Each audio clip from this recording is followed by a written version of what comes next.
Assalamualaikum warahmatullahi wabarakatuh. Perkenalkan, nama saya Chandra Misregal dan rekan kelompok saya Silvi Pratiwi. Kami mengikuti UTS Bimbingan Menulis dengan judul video ejaan dalam karya tulis ilmiah. Bahasa Indonesia telah mempunyai kaidah penulisan atau ejaan yang telah dibakukan, yaitu ejaan bahasa Indonesia yang disempurnakan atau lebih dikenal dengan istilah EYD. Kaidah ejaan tersebut tertuang dalam buku pedoman umum ejaan bahasa Indonesia yang disempurnakan. Dalam EYD dibahas secara lengkap tentang 1. Pemakaian huruf, 2. Penulisan kata, 3. Pemakaian tanda bacaan, 4. Penulisan unsur serapan.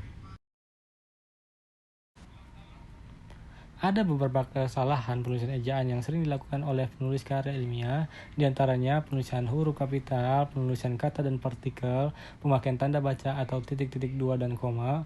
Oleh karena itu, ada beberapa hal yang perlu mendapat perhatian agar terhindar dari kesalahan-kesalahan tersebut.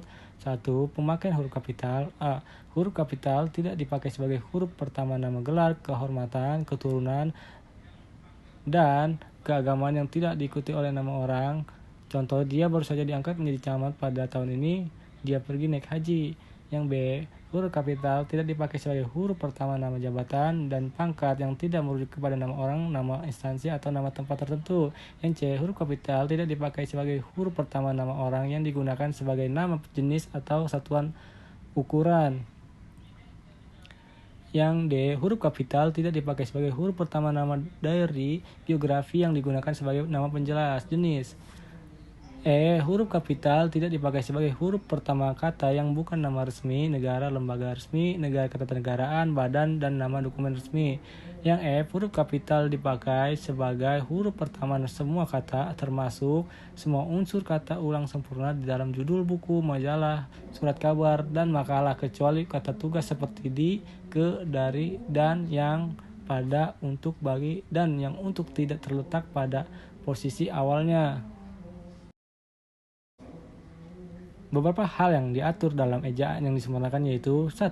Penulisan huruf termasuk huruf kapital dan huruf miring.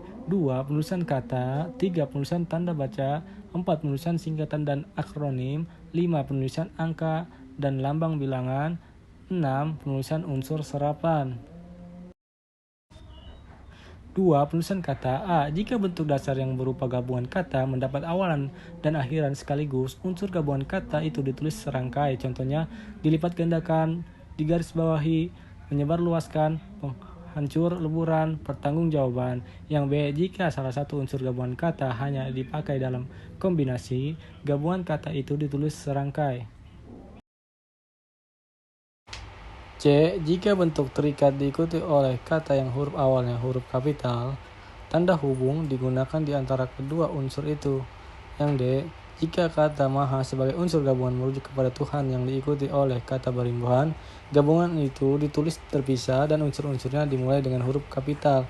Yang E. Jika kata maha sebagai unsur gabungan merujuk kepada Tuhan dan diikuti oleh kata dasar, kecuali kata esa, gabungan itu ditulis secara serangkai.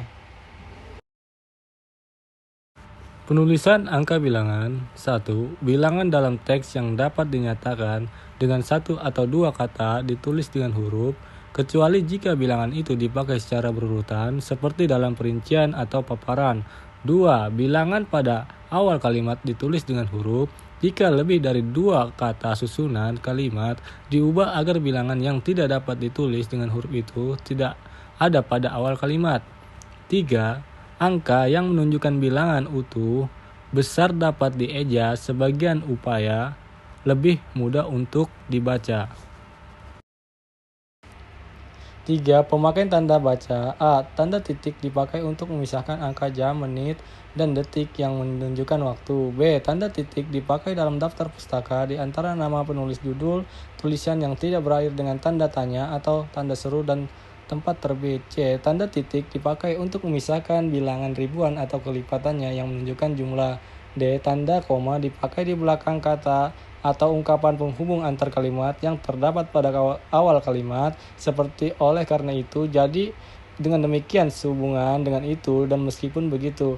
Tanda koma dipakai untuk memisahkan kata seru seperti ya, wah, aduh, dan kasihan atau kata-kata yang digunakan sebagai sapaan. Seperti Bu, Dik, atau Mas dari kata lain yang terdapat di dalam kalimat. F. Tanda koma dipakai di antara nama orang dan gelar akademik yang mengikutinya untuk membedakannya dari singkatan nama diri keluarga atau marga. G. Tanda koma dipakai di muka angka desimal atau di antara rupiah dan sen yang dinyatakan dengan angka. Sekian dari kelompok kami, kurang lebihnya mohon maaf. Assalamualaikum warahmatullahi wabarakatuh. Terima kasih.